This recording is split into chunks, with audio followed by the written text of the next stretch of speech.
What's going on, guys? Welcome to the Staincast. As you can see, I appeared from black there. I came from nowhere. Obviously, we got Mr. Hag. We got a good episode for you this week, but I'll let Hag freaking give his spew. What are these? Of course. What's going on, guys? Of course, you can see we have a guest with us, Mr. Queel. Jesus Christ, man. With the gamer glasses. Queel, if you would like to introduce yourself. Oh, what's going on, Staincast viewers? It's Quill and Don. He's back. And Don's here. Where Don at? He's there somewhere. This week we are covering 1982, John Carpenter's The Thing, one of the best horror movies of all time. But there he is. Before we get into that, first we did want to apologize for losing DL's footage last week. We're still new to the program that we're using. So it's unfortunate that it was at some of the best part, like right before DL was about to start chatting about his top three. But the good news is that most of us had very similar top threes and fours, so you guys kind of spoke your piece on it. I wish I could have gotten my little slice in there, but the only thing that I missed out on was me deep throating Denzel Curry's album. But I mean, what else was new? So that's really the only thing you guys missed. It was just me saying appreciating that it's basically two albums, and I was very excited. That was my number three, and then number two was Heroes and Villains. That shit's tough as nails. And then the first one is The Weeknd, because I've literally been playing that album nonstop since it came out in January or February of this year. January last year. I remember there was a time on the Staincast when we were doing the music for The Weeknd. It was just The Weeknd every week for like 3 months. Yeah. So not much surprise here, guys. Yeah. But again, we do apologize, and we're going to try to make sure that we do the best we can to make sure that all of the footage is kept. But time for a big announcement. We've heard your prayers. We've heard. We got a schedule announcement for you up until, I believe, the beginning of April. Actually, all the way through April. DL and I cooked up the schedule. It took a lot. We had to cut some movies that we wanted to cover, but they'll be covered at a later date. But we think that you guys are going to be pretty happy with what you're about to see. So, some real nice. You could see what I'm looking at, right? Yeah. Yep. I see the schedule. So here we are. This is today, The Thing. Next week we will be covering Bullet Train, which was in both of our top 10 movies of 2022. So we're both very excited to cover that. We will also have Justice League, The Flashpoint Paradox, which is going to be our first DC movie, as well as our first DC animated movie. The DC animated movies don't really miss, so very excited to cover those. Last Night in Soho. Now, DL, you still haven't seen this one, right? Yeah, no, I haven't seen that one yet. I was just going to wait because I think... Yeah, no, please do. It's a fantastic movie. It was great the first time around not seeing it. You're in for a treat.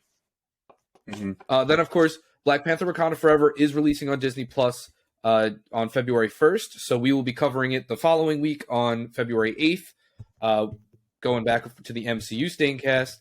We will then be covering Zombieland and Nightcrawler to end out February. And then starting on March 1st, we will be covering Star Wars. Starting, of course, with 4, 5, 6, 1, 2, 3, going into then Rogue One, Solo, and we will be covering the entire sequel trilogy as one episode because DL and I will not be doing 3 episodes on that. Absolutely not. We will unfortunately paint ourselves through at just least for one episode. Yeah, for one episode. The one episode is us being generous to you guys. If anyone's seen that, who shares our even at least a sentiment on those last couple episodes, you'll realize that us doing one episode is a treat. Yeah. So, but of course, this will take us all the way through the end of April, and of course, we're looking for more suggestions to cover afterwards. But we know you guys wanted to see Star Wars. We're very excited to cover Star Wars, and it is now coming this upcoming March. Shout out Evan. Evan's the one who kind of put the idea in motion, so you can give yourself a pat on the back. Star Wars is coming, and we will be posting this on the story as well the day this episode releases. And of course, if anybody does want to join, if we do need some guests as well, we do have one for Revenge of the Sith, so that one was taken well in advance, and we also have one for the sequel trilogy. Again, was taken well in advance, but any of the other movies, by all means, we would love to have someone on. Yes, especially the first two prequel movies, because those ones can get kind of slow. Yeah, yeah. But So we'll we'll talk see. about that when we get to Star Wars. I'm personally very excited. We're about to. These episodes are going to be long ones when we get to it. Oh yeah. But we hope you guys are excited as well, because Star Wars means a lot to both DL and I. So yeah, it's probably one. I mean, like obviously there's a lot of franchises, but in terms of like covering, like what we want to cover, like project wise, Star Wars is probably my second favorite project we're going to cover. So stay tuned. Yeah, for show. Yeah, and I know some of you are probably wondering what's going on with Mandalorian and the Clone Wars and all of that. That shit's long, fellas. That shit is really long, it's especially long. Clone Wars. Clone Wars great. is debated. It's great. It's fantastic. Clone Wars we might do is just a one episode, just covering the series as a whole, just a retrospective series. But the others, we're still not sure how we want to do TV shows yet. So once we figure out how we want to do TV shows, we'll tap into those. Those will definitely first on the list, especially Mandalorian. The other ones, not so much.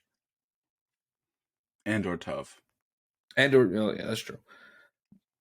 But I guess we can just slide right into something nice. That's about it for all of that. I'm trying to think if there's anything else. Yeah, no, it was just that. It was just a little recoup from last week because Riverside was giving us a little bit of hiccups, and then it was just unveiling Star Wars. Yep. So it's time for 1982's John Carpenter's The Thing.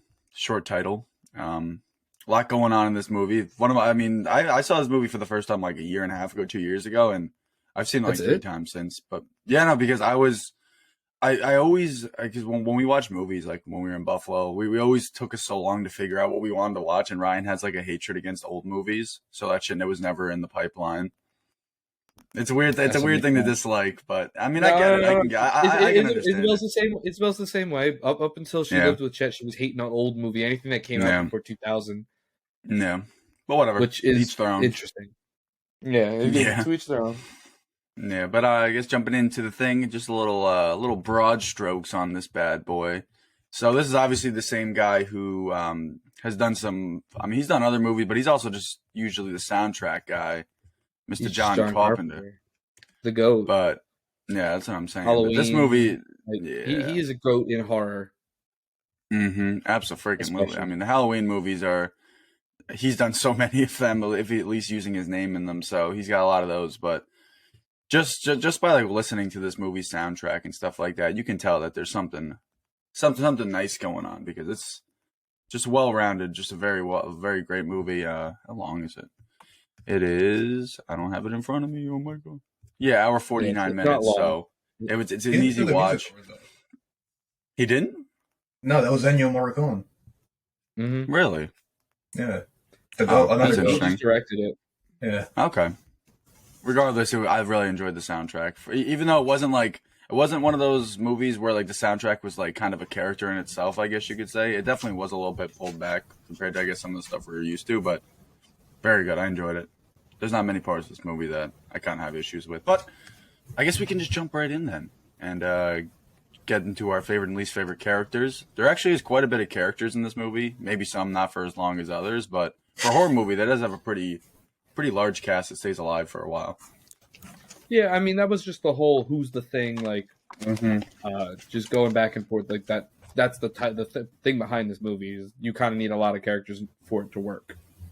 True. Yeah, but I mean, Pac, I don't know if you had a favorite character. I mean, I know who my favorite character is. The GOAT. Yeah, I feel like we're all going to say McCready. Yeah. Kurt He's Russell. A bad boy. Yeah. He's the only one with a freaking head on his shoulders. This movie too. Mm-hmm. Oh my god, yeah, that one picture of him with the hat on is fucking me at all times. Him getting into the chopper. That's ridiculous. Yeah, no, he's dripped. He's dripped out, the beard, everything looking fire. Yeah, but this goes back to what we were saying. Oh, God, in whatever movie we've done so many horror movies already, but every actor has some horror movie that they've started in the beginning of their career, and this is Kurt Russell's, and it just happened to be a hit. Yeah. Oh my god. This is phenomenal. Like this is some of Kurt Russell's best acting, in my opinion. Like this is the movie I like that put him on the map for me. Yeah, he did a freaking fabulous job in this movie, and I'll have to give a little side love to Keith David just because of the shit he's been in since then. He's been in Modern That's Warfare. also Anyone who's played Call of Duty knows that he's also. Anyone who's played Modern It's not Warfare. It's not Bowman. It's Mass the other Effect. one. It's yeah. Oh, it's not Bowman. It's the other one. I forgot. It's No, one of Modern the. Warfare 2. I forget. It's a sergeant. Yeah, it's one of the sergeants. But whatever. Mad love to him. His voice is he just has one of those voices where I could hear it from a mile away. Like he could literally do voice acting, and I know exactly who the hell he is. But did anyone have any least favorite characters? Paco, did you have any least favorite characters? I mean, not really, because everyone, like, they all get their time in the spotlight, but it's not like they do anything so terrible where I'm like, I don't really like them. Yeah. Like, everyone had a pretty clear head in the beginning. Everyone was, like, trying to figure out what was going on. The only one that was kind of annoying was Benning. Which one was that? That was the bald ginger guy. Oh, yeah. Yeah. Paul Maloney. Or Peter Maloney. Yeah. Peter Maloney. Yeah, I know. Yeah, you kind of needed all those different characters to kind of show, like, the whole, like, everyone, the whole pointing finger fest, like, the different sides of everything. Like, because, like, they all kind of had their reasons for being skeptical of each other. It's just that some were a little bit more, like, crazy and, like, untrusting compared to the others. I mean, you got to the point at one point in the movie where literally it was just an absolute collapse when everyone was just fucking pointing fingers, tackling each other, beating each other up because they thought McCready fucking was the thing, and then it would just. I mean, just put yourself in that situation yourself. If you were in a group, not sure who's the actual killer or who's the monster, whatever the case is. Yeah, I was thinking about it when I was watching it. And then another thing I really enjoy about this movie, and maybe it's just the time we live in now with horror movies. I really don't like horror movies that are like set in common time when you have like cell phones and you have like fucking Ring doorbell cameras and stuff. When you can just like they do it right. I don't know, like I think whenever I watch an older movie, I really enjoy it a lot more. Yeah, I appreciate it a lot more because like isolated horror is a great genre of it's just when you have these guys just in the middle of nowhere, no communications. So it kind of does set the scene for being like, all right, they're on their own, where someone is just looking for cell service to call their freaking somebody. I don't know. It's weird. I agree with you, though. It can be done right. But whenever I watch older horror movies, it's always like, all right, this is... Stuff like Unfriended, I think like that uses the modern technology very well. I can't remember the name of it, but it's a home invasion movie. The woman whose home is getting invaded, she's deaf. I can't remember that, but that uses some modern technology very well as well. It's just it's if it's done right in the terms of like they acknowledge the fact that this technology exists and they're not using it for a specific reason.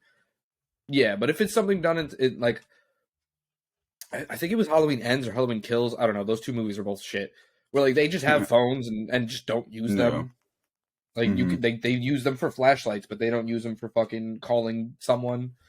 Yeah, calling help or anything. Yeah, it's definitely more of a slippery slope when it comes to that. I think it just creates more options. It gives them like more accessibility to call out for help. So when you just set yourself in that time period, it's just it's weird. I think it also just deals with the fact that we've never lived in that time period, so we don't know what it's like not having a cell phone on us at all times. That's true. But enough of that.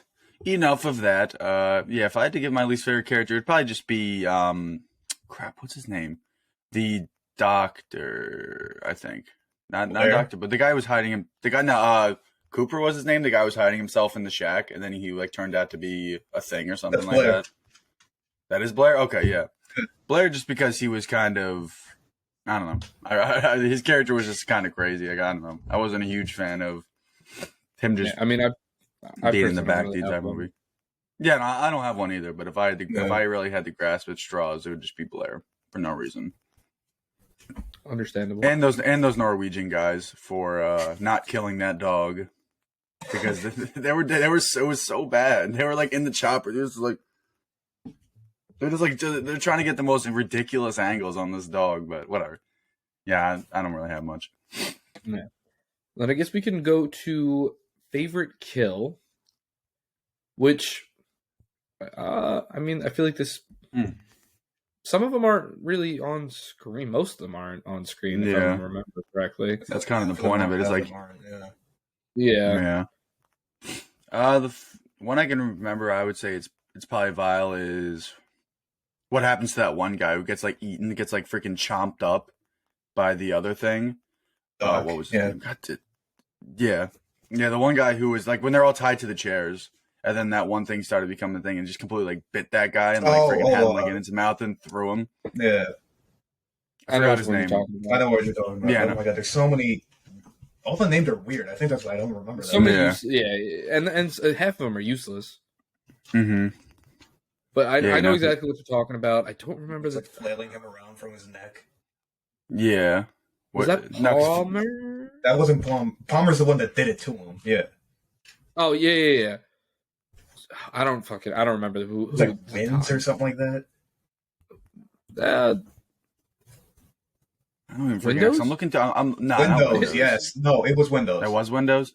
It was Windows. When Palmer turns out to be the thing and kills Windows because they were doing the blood test. Okay. Yes. Okay. It's so hard because I'm looking at these guys' IMDb pictures are so much older now, so it's so difficult trying to see who is who. To see who's who, yeah.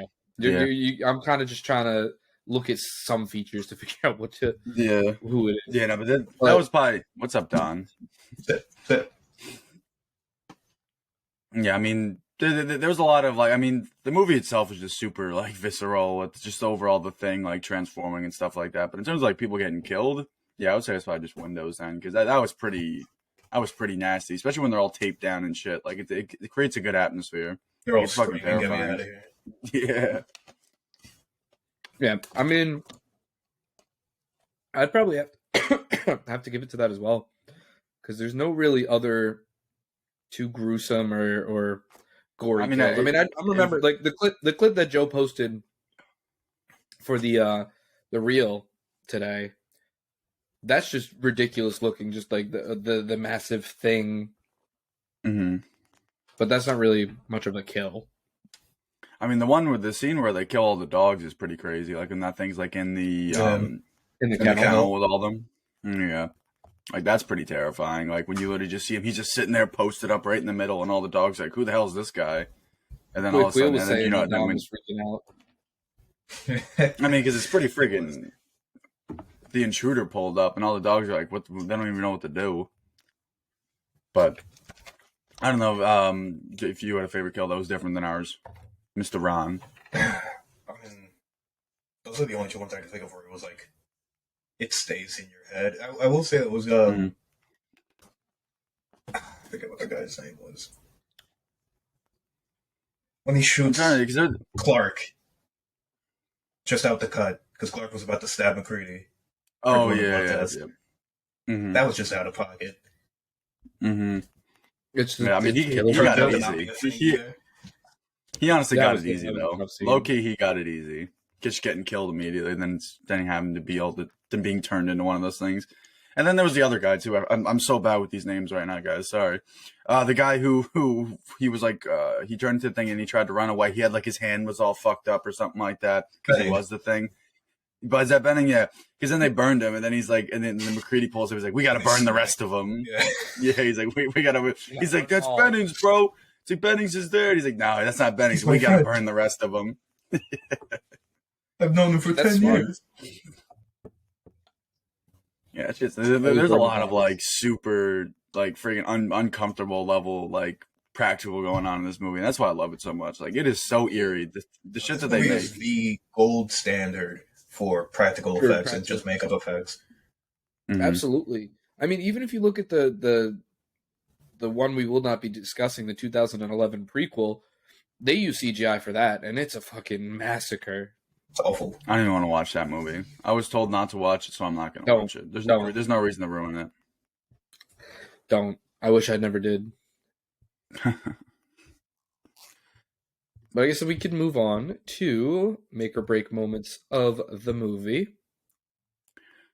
I mean, for me, anytime that McCready's going around with a flamethrower is a make moment for me. Whenever he's got that flamethrower on, he means fucking business. Or when he has the grenade in his, when he has the dynamite in his hand, and he's literally just fucking telling them if they pull up on him, he'll just detonate it. The dead man's hand of all dead man's hands. Literally just post it up there the entire second half of the movie. But I personally I don't know if you guys really have like. any more. I was gonna say I really like the blood test scene. It's one of my favorites. I mean, it's like the definition of paranoia, not knowing who's who, not knowing what's going on. The tension, the way the characters just go back and forth with the pointing fingers and everything. It's done really well, and the chemistry between all of the actors definitely works. Mm-hmm. Is it like a scroll scenario where like they don't remember their previous memories, or they're like a perfect copy? So like even if you asked them like when they were born, they would know. I believe it's a perfect copy. Yeah, I mean, I feel like they kind of stressed many times in the movie how it's literally like a perfect copy of their host. So I'm assuming that like I believe they have the memories. I mean, they don't explain it, but I just didn't know if you guys knew. I don't know. DL's a scroll. I am Scroll. I heard you turn into a scroll this weekend. I did. I literally just got out of my freaking scroll form the other day. It was scaring people. What happened? I dropped a case of liquor on my foot, and I turned into a scroll and started screaming. It was like, it was nasty. It was nasty. You didn't want to be in that liquor store. Another thing that I thought was pretty funny is when he was playing chess with like that chess wizard. Yeah, and then she gets beaten, and he's just like checkmate bitch or something. Then he just boards. Yeah, he smokes the fuck out of that thing. So fuck this computer. Yeah, damn cheater. What's another? I thought I had something else written. Oh, actually, I'll talk about that in the it's. Then actually no, I don't want to keep it for you. Now I'll just say it now. When the doctor had like those crazy fucking computations going on in his computer, I think that was funny. When he made the whole GPU fight, the whole like fucking crap, the whole GUI for it too. It's like he didn't just code that like that. It was 1982, man. I was gonna say, I think that's just a problem with older movies is they don't know what the fuck's going on with computers, so they just put whatever they want on the screen. They try to look futuristic by having like all these like graphic elements in it. It's like, bro, who's adding these graphics? I was playing Asteroid at first. The first time I watched it, I'm like, is he playing video games? Like, what is he doing? It might as well have been. Yeah, they're playing like a Cell SLR.io or whatever. The thing where it's like the cells like freaking getting closer to each other. Yeah, it's so funny. What else? There was something else. There was something else that I didn't write down that I wanted to mention. Damn it! I mean, like I said, anytime. This whole movie's great. I mean, anytime Kurt Russell's really on the screen in general. Mm-hmm. No. The ending, I think the ending is done really well. I will say one break moment for me is when they're setting up right at the very end. They're underground by the diesel motor or whatever, and the captain just got killed. And what's his name? Child or whatever just goes out, sees something get dragged along the ground, and then just says nothing, just walk towards it. Like that's just a classic horror movie trope where they're like, towards the end of the movie where like what the fuck is walk that? towards the monster. I'm glad you brought that up because like that was I feel like all the other deaths were like rather that was a bit of a cool, like they were smart. Yeah, like they were really smart. All the other the thing was very smart on taking people away and then just like inserting them back in when no one's suspicious. Yeah, exactly. Like towards the end when they're putting the dynamite on all the different places in the facility. And like the one guy's like, oh, there's something over there, says nothing, walks forward. Then the other guy pulls up and he says nothing, and then he walks over there too. It's like somebody freaking say something. It was the final three too. That's always just a horror movie trope that is another one that I have a problem with. And I know we say we're big fans of horror, and then but that's why we pull out these tropes is because we've seen them so many times. They always investigate something alone. Like, why not? I feel like something's over here, or just not go towards it. Maybe they still don't trust. Maybe they still don't trust each other. I think that's probably what it is. Like they don't even trust these other guys to have them back. In this situation, I guess that could make sense. But like it is still a trope. I mean, I agree. I agree with you. Yeah, 100%. I just think it's weird because all the other deaths were pretty intricate. Like I said, like there wasn't much like stupidity on the characters' parts. Like they did a really good job at making all of these characters like at least pseudo intelligent, like to the point where they have common sense. Supposed to be scientists, no? Yeah, it's like for the most part, these guys are all scientists. Yeah, exactly. Most of McCready's just a pilot, but He's a meathead. For the most part, these guys have a reasonable level of intelligence. Like, they're not like some fools who are just walking in like freaking burning houses or something. Like, they had a pretty good plan to kill the thing and all that. Like, the whole test that they had. But I think those last 2 kills were kind of just like, all right, these 2 guys have to die, and this movie's going over budget. We got 10 minutes left. Yeah, we gotta get rid of them. Kill him. Yeah, exactly. Kill him in the most freaking like wishy-washy, just like he literally he just said, go walk over there. They're done. Another nasty thing was how like that wasn't Palmer, was it? The guy who pulled like the guy who had like that whole underground area. Blair. That was Blair. Yeah, Blair. With how he pulled up on him and kind of just like sunk his hand into his face. That was fucking gross. That one I get really, though, because that was like he didn't want him to like scream or like say anything for the other guy, so he covers his mouth to make sure he doesn't make any noise and gets rid of him. Yeah. Yeah, but my God, I can't say it enough how good this fucking practical looks. Like, there are some points where you could very easily forget this movie is 40 years old. Jesus. Was it 50? Yeah, it's a 40, 39 or whatever it is. But friggin' fantastic. What else I'm trying to look at some pictures and see if I can. Nah, I think it's really. Nah, it's all good. No, we're chilling. All right, well then we can go, I guess, just right into the favorite quotes. Yeah, I only had one. Yeah, there's not too. Most horror movies are like this. There's not too many quote heavy. No, there's not some compelling dialogue going on for a great part of this movie. It's more just them fucking dealing with the fact that they don't know who the thing is and stuff like that. The only one I had is I think it was Childs or oh God, I really wish I knew all these characters' names. This would be so much. Or Knowles or whatever his name was when he pulls up and he's like, Mac wants the flamethrower. That's the one. Yeah, when he's literally just freaking. Yeah, he's like, he wants the flamethrower because that was like towards the beginning of the movie when they didn't really realize how effective the flamethrowers were in torching them. For a horror movie, I will say it had a couple of like funny moments, like when what's his name? Like they don't know there's a thing yet, so he just pulls up. He's like, "Which one of you nasty men left your dirty drawers in the kitchen?" Oh yeah, yeah, no, that was funny. A little friggin' peek of what's to come. What's coming? Yeah. So for me, most of the funny moments are all just like situational. Like you kind of have to watch the scene in order to, like, if I pick it out, it's not going to be funny. But I don't really have any quotes. Like we said earlier, it's not a quote heavy movie. Most horror movies are. Mm-hmm. Yeah, we can just jump into the yites then if we don't have any quotes. Yay! Keep this train going. Yay! So I don't know if you had any yites, Paco, before I give my like one maybe. I guess towards the beginning, it'd be like I get why, but the Norwegian dude going crazy and shooting at people instead of just the dog. Yeah, and then the Norwegian guy pulling the grenade and throwing it behind him. Yeah, falling out of his hand, blowing up the helicopter.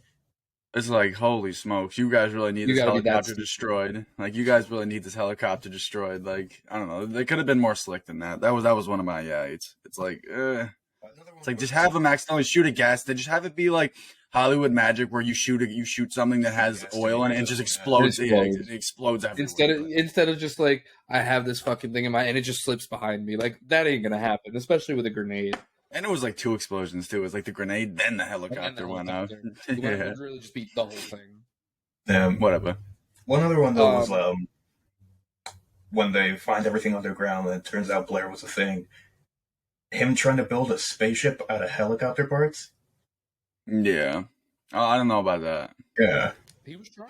He was doing something. I mean, he did a fucking bang up job, low key. He freaking had that thing almost entirely done. It looked like, at least like the outside. He was doing something, clearly. Yeah, I don't know what he was doing with helicopter parts, but yeah, he was cooking. Besides that, all the stuff that deals with like the thing itself is all like they're all grounded. We were saying earlier, they're all pretty grounded, level-headed characters. So there's no real it's like where they're just pinpointing people out for no reason. Yeah. I mean, another that I had was just the chopper scene I was saying in the beginning, how like the Norwegians are just like, they're just trying so hard to get this dog, but they're really not like they're trying. Just destroying their own cops. Yeah. That's like they're trying, but they're not. Yeah, exactly. It's like I'm sure these guys don't have that much bullets to begin with. Oh, that's another great scene when they went to the Norwegians camp and they saw like kind of like the process of them digging everything out. I think that was super freaking cool. I agree with that. Yeah, and also I agree with you, Paco. It's kind of weird how we went from being like, I mean, I get there's the language barrier, but like I think like something like, oh, that thing's fucking evil could kind of translate in some way. Like you got to do something compared to just trying to shoot. I don't know.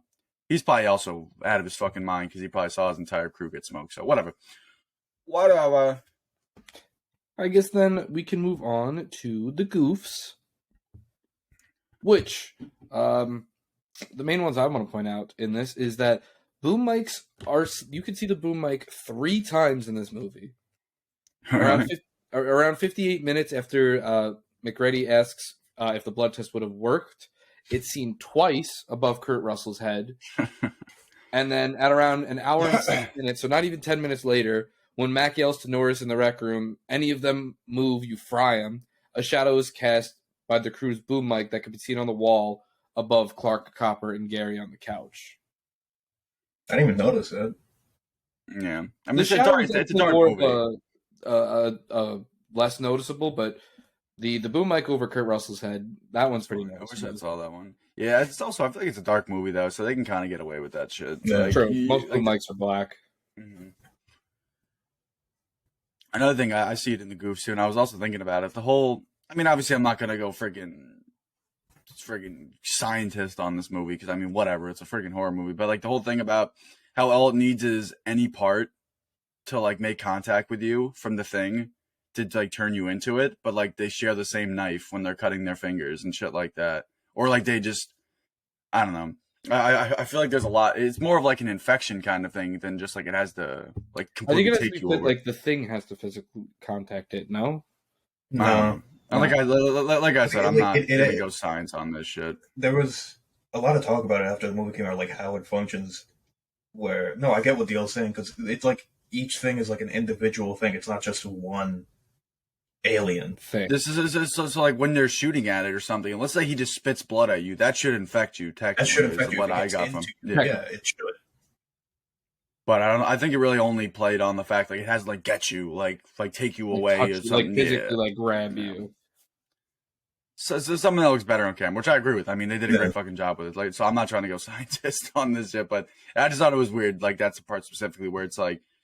They mention it, then they immediately follow up with like, "Oh yeah, maybe we should make our own food and eat out of cans and shit." But then we really don't kind of see that level of like severity again. I don't know. It's not that big a deal. Yeah, it's calm. But DL, I think you know what time it is, even though there's no women in this movie. Yeah, there's not a single woman. I don't even think there's anything for the women in this movie. There's Kurt Russell. Well, I mean, yeah, there is Kurt Russell. So you guys actually caught me on a bad day because there ain't much going on. There's no women in this movie. The men are all wearing friggin' giant winter coats. That's all I got. I'm putting the mic down. I'm sorry, guys. I'm sorry to disappoint this week, but stay tuned next week and his beard, and that's about it. You know, we get Kurt Russell being posted up the entire movie. So if you're into that, there you go. Next week with Bullet Train, though, we might have something for you. Yeah, we got the girl from The Boys. We got the girl from The Boys. Oh, we got multiple people in that joint. All right. So freaking licking our wounds aside from that, we got the question of the week. Oh shit! And of course, and you guys know it wouldn't be a question of the week if DL wasn't prepared. Yeah, if I wasn't completely unprepared right now, scrolling through my Instagram at a rapid rate, trying to freaking turn it into a highlight. Hold up. Oh, we're moving. Oh yeah, we're taking care of it. All right, say less. All right, so I asked you guys over on the Instagram at the Staincast. I almost said at MCU Staincast. Nope.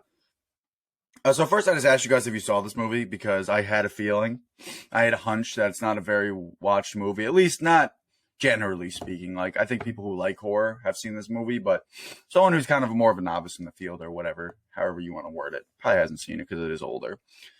We had a 60-40 split with. Yeah, we had a whole bunch of different people all over the damn Let me place. guess, Mumbarilla didn't watch it. Mumbarilla didn't vote on this one, but I think it's safe to assume he didn't watch it. Mumbarilla don't be watching many movies. Mumbarilla probably watched Puss in Boots, though. Actually, I'm going to see Puss in Boots tonight, so I can't really blame him. That's what I'm saying. I heard that shit was dummy tough. Sure thing. And then the only person I have to mention, I have to put on blast is Joe for saying he hasn't seen it. So that needs to change, my boy. That movie fire. Yeah, this movie is fire. Mm-hmm. But I asked you guys for the actual question. What's your most anticipated movie of 2023? Since we are in the new year, there's a lot to look forward to. Not a lot to look back on. Mr. Brian Arachi, Mr. James, said Guardians of the Galaxy 3, but Ant-Man, Dune Part 2, definitely Dune Part 2, Oppenheimer, and Spider-Man, the Into the Spider-Verse are all honorable mentions. So he's saying that Guardians 3 is his most anticipated movie, and all the other ones are honorable mentions. Up there as well. Okay. Mr. CMO said Super Mario Bros. I'm gonna have to disagree with that one, but it's all right. I'm personally still interested in it at the very least. Yeah, no. Yeah, we'll see. We'll see if I actually watch that. Mr. RP24, not to be confused with Chet Stable, said Oppenheimer. Very true. Very excited for that movie. Yeah. Mr. Father Quill, I'll save it till the end because I'll just go through the rest of the people. And then Xander just said Across the Spider-Verse. So we had a couple repeat offenders on here, but I know you said Quill, Oppenheimer, Mobile Suit Gundam Hathaway Part 2, Son of Bright Noah. Yes. Jesus Christ. Do you have anything to speak on either of those? Oppenheimer, because Christopher Nolan's a go. I know it's probably going to be Oscar bait. I get it. I get what they're going for, but I'm still looking. There's been a lot of those. There's been a lot of those recently. Beautiful, beautiful, beautiful movie. I just want to know how the hell he got a nuke. Yeah, that's also true. I want to know someone's got to stop him. How he recreated a nuke without using CGI. It's Christopher Nolan. The man literally dropped like I'm assuming it's like a non-radioactive nuke on something, bro. That's fucking crazy. I need that. The studio let him do that is wild. I don't know if they let him do that shit, bro. That sounds like something he just snuck out to the desert one day and he was just like, fuck it. He's like, we got 10 minutes to record this. Listen, I need something off you. I need an H-bomb. Something nice. Yeah, no, I agree that all the movies that were said, I agree with. I would say Doom Part 2 is probably at the top of my list too, just because me and Denis are in a very loving relationship right now. I forgot to put that one on there. Yeah, that's enough. I don't think it's coming out I think a lot of these movies are coming out like past June, like the latter half of the year, unfortunately. But yeah, the only real movies that are coming out in the first half of the year that I'm personally excited for is Ant-Man, Guardians, and like I said, Mario. I'm at least interested in. The rest are June and onwards. Like the back half of this year is going to be packed. And also, anyone who hasn't seen it, the Ant-Man trailer did drop, so take a look at that if you're interested. Very interested in that. But for me personally, it's got to either go to Oppenheimer, the new Transformers movie. I'm pretty excited for. Yeah. And then, like I said, Ant-Man or Guardians. I got to throw my Marvel one in there, and both of those do look phenomenal. So I'm excited. Yeah, there's a lot of good movies a lot of potential good movies are coming out this year. Yeah, 2023 looks like it could be a very hitter-filled list. Definitely excited for the end of the year whenever we do our top 10. And Barbie. Don't forget about Barbie. We can't forget about Barbie. But like we did say at the beginning of the year, we're going to try and cover these movies as they come out new. So definitely expect any of the movies we listed for us to cover pretty much. As soon as they go on streaming, we're going to try to. Or on DVD if they're not available on streaming. Absolutely. But that's really about it for when it comes to the question of the week. Thank you guys for giving you the answers. Thank you guys for giving us some of your favorite movies. Stay tuned next week when we give you a little question on. I already forgot the movie because I'm Bullet Train. Bullet Train. Yeah, so stay tuned for next Saturday when we're gonna be posting a thing about Bullet Train. We'll probably have a question on there. Nice little reel and post to go with it. So at the Staincast. Stay tuned. Yeah. All right. Transitioning over 2. I think it's Critic, right? Yes, it is. Yes, sir. Get in there on that screen. Hold up, son. We're taking. Get in there. Share. Chrome tab. Yay. All right. Wow, this one is just like the one last week. Oh, exactly. Like, almost exactly. Just like Logan. Hold on, now I need to pull up Logan's. Because that's fucking literally looks identical. That's IMDb is cooking numbers. What the hell is this? What the fuck? I'm pretty sure that's almost to the T. Yeah. So as you guys can see, if you're watching this right now, just go to Logan's IMDb if you're curious, because they're almost identical with the exception. I believe the 9 is 24% for Logan and it's 22% for here. I think that's like the only huge difference. Because they're 29 for date. That's crazy. Yeah, they are almost identical. Literally 7 is 16.4 on Logan and 16.5 on here. That's fucking crazy. As soon as I saw it, I'm like, wait a minute, I've seen this before. But whatever. So, getting past that, because that's kind of crazy. Hold on, Phil, you disappeared. He dipped. Oh, no, you're good. Never mind. You're good. You're good. He's still recording. All right, whatever. Back to it. So, we have a average score of an 8.2, which I think is the same as Logan, Logan was 8.1. Okay. So same thing as last week. We literally have 7 and up is like the most significant stuff. Like the previous ones are pretty much non-applicable. So we have it as basically 17 at a 7. We have 30% at an 8. We have around 22% at a 9, and then 21% at a 10. So, I didn't mean to do that. Yeah, so that's a very favorable review, especially considering this is also one of those movies we talk about every time it happens. This came out before IMDb and stuff like that, so people came back. 428,000 people came back. Oh my god, to review this movie? To review this, so that tells you something. And they all gave it this, so usually when that happens, it's either love or hate, I think is pretty fair to say. And this was definitely a very loved movie. I mean, we've been preaching it this whole time. Mm-hmm. This is one of, if not the best horror movie of all time. So let's just take a peek into the demographics, because we do love us some numbers here on the Staincast. So, doing a quick glance, that's not enough people. So the highest looks like it's 8, surprise, same as Logan, 18 to 29 males at an 8.3, because 153 is not enough. No surprise here. The people who watch it, like this is probably just on everyone's horror binge, like in October and whenever people are watching. I think this is just like a mandatory addition to the list. So people are watching it.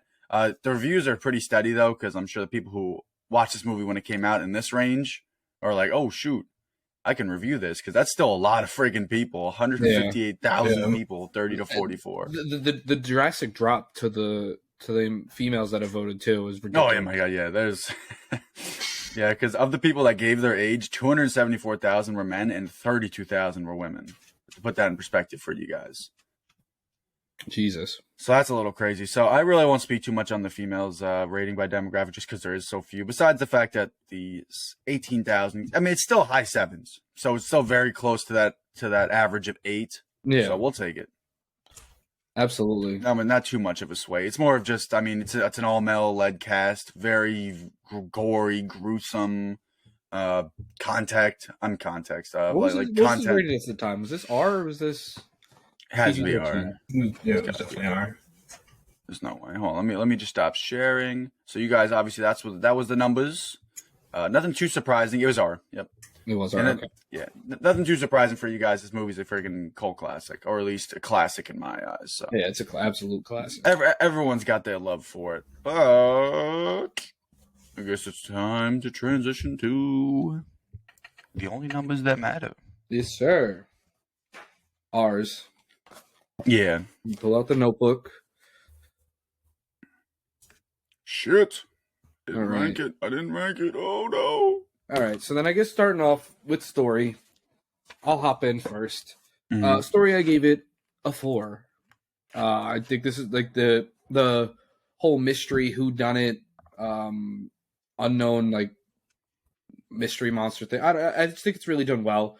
It was really one of the first horror movies that did that concept, if I'm not mistaken. Yeah, Or like I mean, popularize it. Yeah, like should say. But it's just done really well. The writing's done well, and I have nothing bad to say about story. Quill, did you get time to rate it, or did you just have like what you wanted to say on it? Off the dome, I'd probably give it like a 4 or 2. Story wise, like I'd say its main focus is mostly like the trying to figure it out, not even like how it got there, like where it's from. Like I like that it doesn't focus on that. It's just them trying to survive. And at the end, like not even trying to survive anymore. It's just trying to make sure it doesn't get out, making sure that they can kill it. Absolutely. So I mean, I always got an intense amount of love for movies that aren't afraid to kill all the characters or the majority of the characters, and don't have like some really corny way of keeping them alive or something like that. And I think it just shows like how powerful this thing is, that like their solution is just to kill themselves, just to kill everything, including themselves. Like that's how you contain it, is that you just let it stay in the ice and you die with it. Which I think it's cool, because like these, like as smart as these guys are and as like capable as they are, like you can only do so much about something that's just literally taking over people's bodies and stuff, or cloning them technically. Yeah, exactly. So you had it as a 4 as well?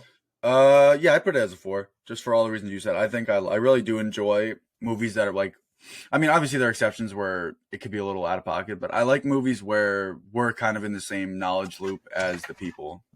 Yeah. Where we had access to the same information they did for the most part. Quill's getting fucking. He's getting. Quill's getting his fucking back blown out right now. Tough. Quill's getting robbed. But what was I going to say? Oh yes. So yeah, and I like that. I mean, obviously the whole McCarthyism it deals with, the whole freaking finger pointing fest. This is everything that it just turns out to, where you have like this guy's the thing, I don't like him, so he's the thing type situation. You all right, Don? You all right, Paco? Yeah. Figure we should check in. Don had to go. Oh, okay. He's getting a little rambunctious. Okay. What was I saying? Oh yeah, I just like, it's a cool timepiece kind of thing where we learned about it in school with the whole McCarthyism era, and I think it's tough. I fuck with it. Besides that, we have acting, which I would give a 3, because while it is great performances by most of them, it's not like I don't know. It doesn't stick with me. The characters themselves don't stick with me nearly as much as the story, so I can't give them both the same rating. I agree. I also gave it a 3 for similar reasons. It's like the acting is good, but I'm not watching this for the acting or for the characters. I'm watching this for the story that it provides and the mystery, quote unquote, aspect to it. Yeah, no, I agree. Like there definitely are some great performances by McCready and even Keith David. Like there definitely are Keith David, freaking Childs. Like there are good performances, but overall, like the entire cast isn't like, it's not like some freaking trip like big budget movie. Yeah. But 3 is still very, very good. I don't know about you, Paco. I don't know what your thoughts on it were. Almost exactly the same. I'd say the only ones that stood out were Kurt Russell, Keith David, the guy who played Doc. I don't know why. One of my favorite scenes, not even where anything big happens, just them going to the Norwegian base, looking for everything. I thought that was a really good acted scene. Like they barely say anything; they're just walking through, but you can like the tension is palatable. Yeah, almost like very, very good performances, but nothing outstanding. Nothing that you're like, oh my god. And it goes into the story and writing of it again, where it's a great like opportunity when they go to the Norwegian base. Like they could dump the entire the entire origin story of the thing on them, but it doesn't. It just kind of gives you like, they say one throw out a line story in the title screen. That's it. That's all the origin we get. It came from space. Oh yeah. No, I mean, the only line we get really is, this ice is probably 100,000 years old. That's it.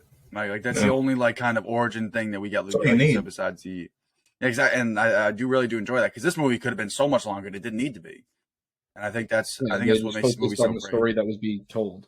It's just focused on this group of Americans at this Arctic base. That's it. Yeah.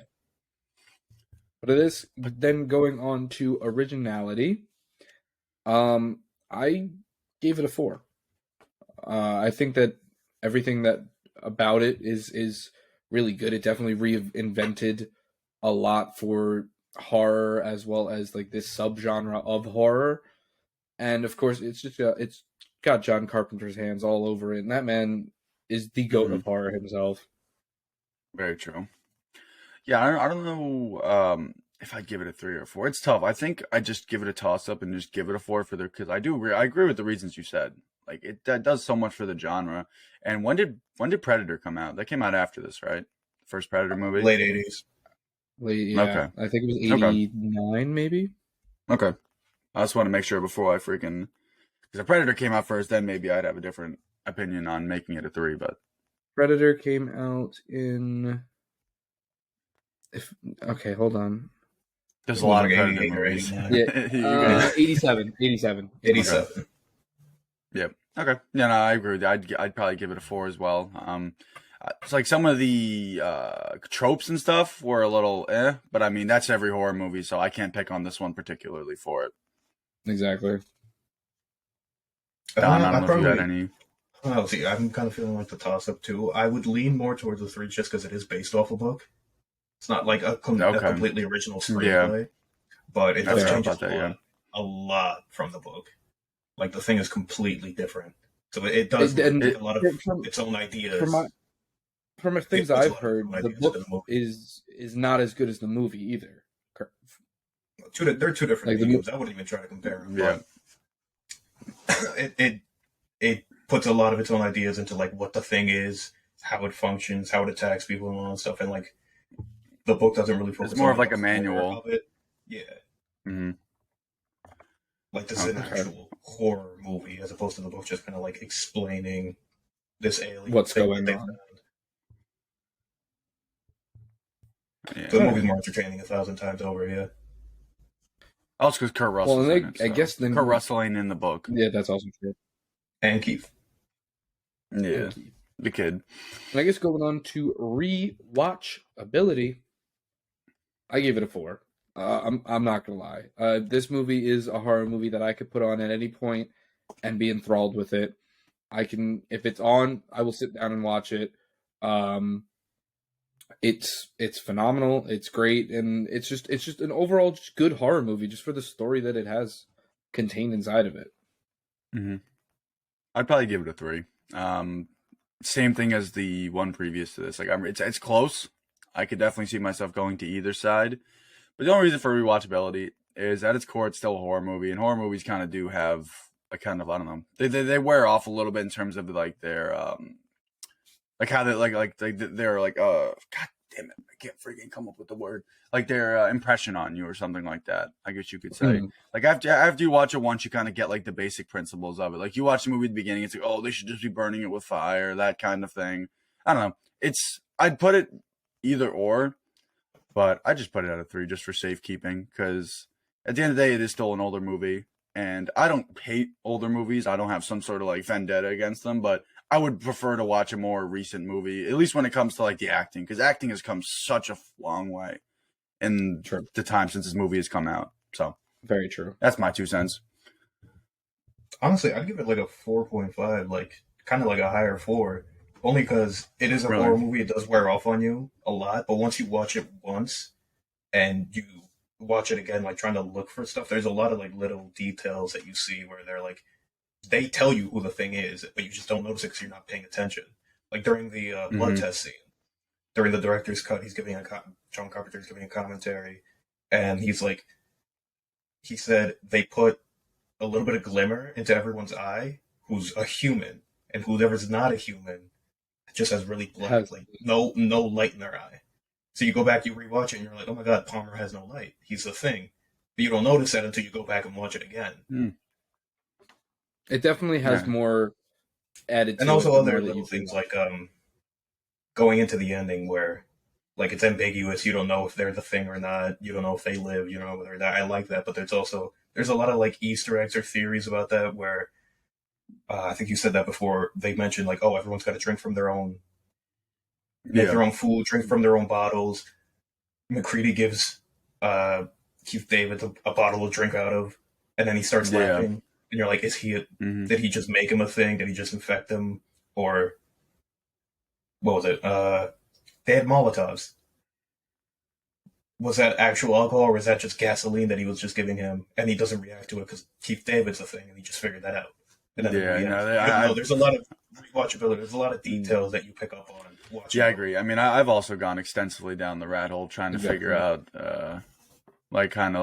these. I mean, because John Carpenter himself has left it open, ambiguous for a reason. Yeah. Like, there's a reason that this movie is so good is because when you can make a movie that we're still talking about it in 2023, it kind of it stands on its own. It's like this movie's ending is so interesting. There's so much intrigue in it. People are still today. I bet you could find people still trying to figure out who's the last thing. Like there are theories and stuff, but there's still people hammering away at it trying to figure it out. Yeah, absolutely. I'm sure you could search it up and find hundreds of YouTube videos about it. Absolutely. But I guess then just finishing off with cinematography. Another tough one, man.